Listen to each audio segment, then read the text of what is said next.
Muhammad lahir pada tanggal 20 April tahun 571 Masehi, pada saat pasukan bergajah Abraha dihancurkan burung-burung ketika mereka datang untuk menyerang Ka'bah.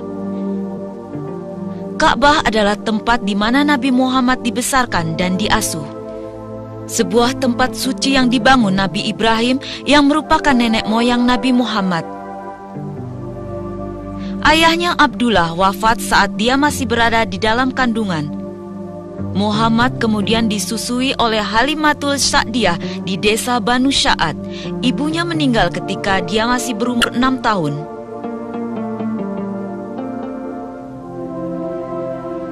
Rasulullah bekerja sebagai penggembala kambing dan menjalankan usaha bersama seorang janda, Khadijah binti Khuwailid, kota Mekah tempat Rasulullah menghabiskan masa remajanya. Di kota ini dia baru berusia 25 tahun ketika menikahi Khadijah yang kala itu usianya telah 40 tahun.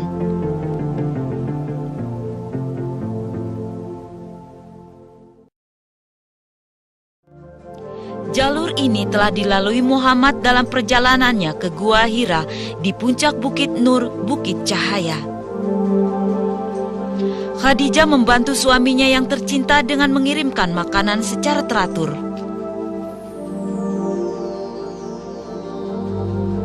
Disinilah Rasulullah menetap seperti yang dilakukan pendahulunya Nabi Ibrahim. Rasulullah marah pada kerusakan akhlak yang menimpa umatnya, yaitu mereka yang masih tetap menyembah berhala.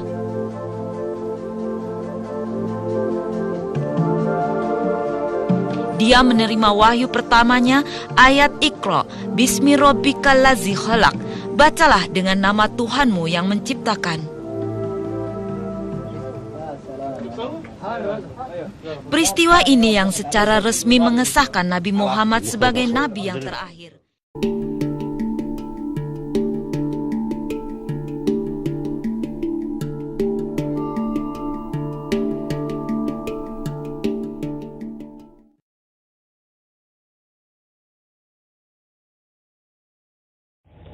Di kota Madinah inilah pemerintahan Islam secara resmi berjalan.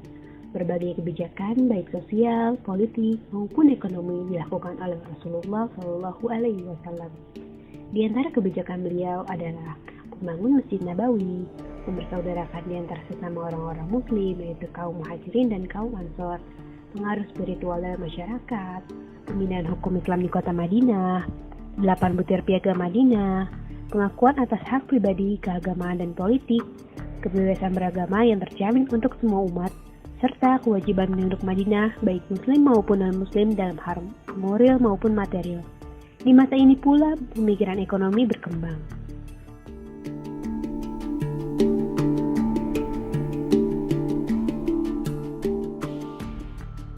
Rasulullah mengajarkan dalam melakukan transaksi ekonomi untuk melakukannya secara jujur, adil, dan tidak membuat pelanggan kecewa maupun mengeluh. Oleh karena itu, Rasulullah menerapkan beberapa larangan yang sebaiknya dipatuhi oleh setiap umat muslim dalam melakukan transaksi ekonomi. Salah larangan tersebut adalah larangan najdi, yaitu sebuah praktek dagang di mana seorang penjual menyuruh orang lain untuk memuji barang dagangannya. Kemudian larangan penimbunan harta seperti emas, perak, dan lain sebagainya, yaitu ihtisnas, dan larangan penimbunan makanan dan kebutuhan sehari-hari, yaitu ihtikar. Selain itu, ada pula larangan mengenai praktik bisnis dengan melakukan lompatan atau penurunan harga oleh seseorang di mana kedua belah pihak yang terlibat tawar-menawar masih dalam tahap negosiasi atau baru akan menyelesaikan penetapan harga yang kita kenal dengan nama bai'at al-abad. Pada tahun kedua Hijriah, Allah Subhanahu wa Ta'ala mewajibkan kaum muslimin menunaikan zakat fitrah pada setiap bulan Ramadan. Setelah kondisi perekonomian kaum muslimin stabil, tahap selanjutnya Allah Subhanahu wa Ta'ala mewajibkan zakat mal pada tahun ke-9 Hijriah. Pada masa Rasulullah Shallallahu Alaihi Wasallam, zakat dikenakan pada hal-hal berikut, yakni benda logam yang terbuat dari emas seperti koin, perkakas, perhiasan, maupun benda logam yang terbuat dari perak, binatang ternak, berbagai jenis barang dagangan seperti budak dan hewan, hasil pertanian seperti buah-buahan, harta benda yang ditanggalkan musuh, lukatah atau barang temuan. Di masa Rasulullah ini juga telah dikenakan berbagai macam pajak, baik untuk umat muslim maupun untuk non-muslim. Contohnya adalah haraj, yaitu pajak atas tanah yang dipungut kepada non-muslim ketika Khaybar ditaklukkan. Bentuk pajak lain yaitu usur atau bea impor yang dikenakan pada semua pedagang yang melintasi perbatasan negara yang wajib dibayar hanya sekali dalam setahun dan hanya berlaku bagi barang yang nilainya lebih dari 200 dirham.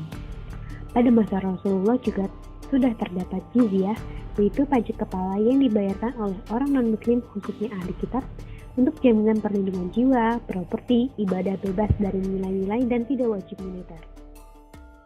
Rasulullah merupakan kepala negara pertama yang memperkenalkan konsep baru di bidang keuangan negara pada abad ke-7, yakni semua pengumpulan negara harus dikumpulkan terlebih dahulu dan kemudian dibelanjakan sesuai dengan kebutuhan negara. Tempat pengumpulan itu disebut sebagai Baitul Mal.